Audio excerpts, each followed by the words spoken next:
ईमानदारी की प्रेरणादायक कहानी जो आपको बदलने के लिए प्रेरित करेगी।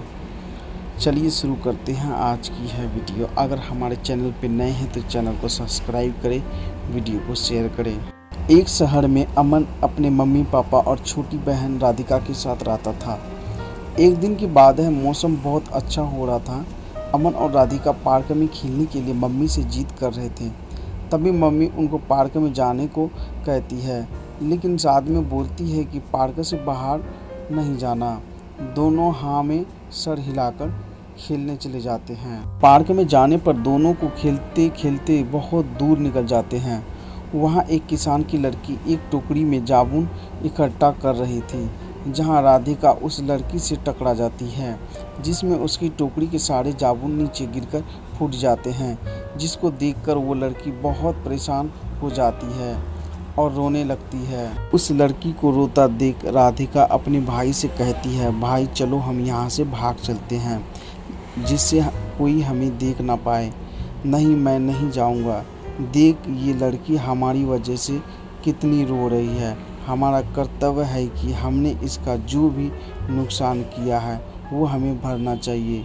भाई की बात सुनकर राधिका उस लड़की के साथ बचे हुए जामुन को टोकरी में रखने में सहायता करने लगती है और साथ में ये भी सोचती है कि हम इसके नुकसान भी भरपाई कैसे करेंगे।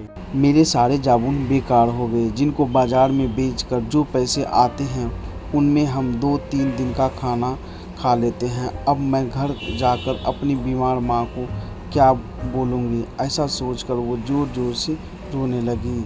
उस लड़की को ऐसा रोते देख अमन उसके पास गया और जो भी थोड़े से पैसे उसके पास थे उस लड़की को दे देता है और कहता है, बहन तुम मेरे साथ मेरे घर चलो, मैं तुम्हें तुम्हारे जामुन के सारे पैसे दे दूंगा। ये सब देख राधिका भाई के पास आती है और कान में बोलती है, भाई तुम ये क्या कर रहे हो?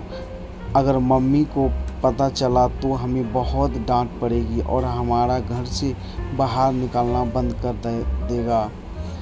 तो क्या हम इसको ऐसे ही रोने दें? हमने इसका नुकसान किया है तो भरना ही हमें ही पड़ेगा, अमन ने जवाब दिया।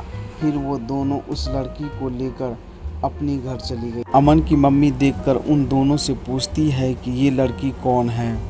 राधिका अपनी मम्मी को सारी बात बता देती है। उसकी मम्मी उस पर गुस्सा करते हुए बोलती है कि जब मैंने तुम्हें पार्क से बाहर जाने को मना किया था तब भी तुम बाहर गए, आज से तुम्हारा बाहर खेलना बंद। मम्मी का ऐसा रूप देखकर राधिका बहुत डर जाती है। अपनी डरी हुई बहन को देखकर अमन बोलता है, मम्मी इसमें राधिका का कोई कसूर नहीं है, मैं ही इसके पार से बाहर ले गया था।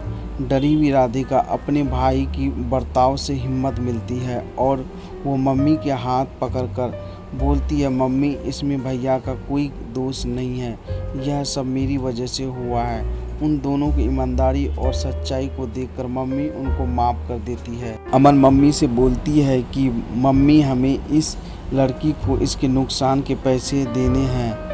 आप हमें जो पॉकेट मनी देते हो हम उसी में से दे देते हैं।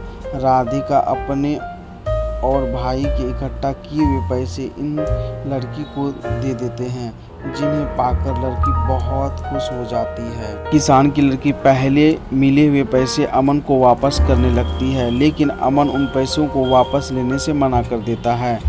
किसान की लड़की की ईमानदारी देखकर अमन की मम्मी बहुत खुश होती है और उसके घर एवं मम्मी पापा के बारे में पूछती है। तब वो लड़की सब कुछ बता देती है। अमन, राधिका और उसकी मम्मी उस लड़की के साथ उसके घर तक जाते हैं और उसकी मम्मी को दवाई और खाने के लिए अलग से पैसे भी दे कर आते हैं। बच्चों, इस कहानी से हमें शिक्षा मिलती है कि सच्चाई और ईमानदारी से मुश्किल चुनौती भी आसान हो जाती है। दोस्तों, अगर हमारी वीडियो अच्छी लगी हो तो चैनल को सब्सक्राइब करें, वीडियो को शेयर करें। Thank you.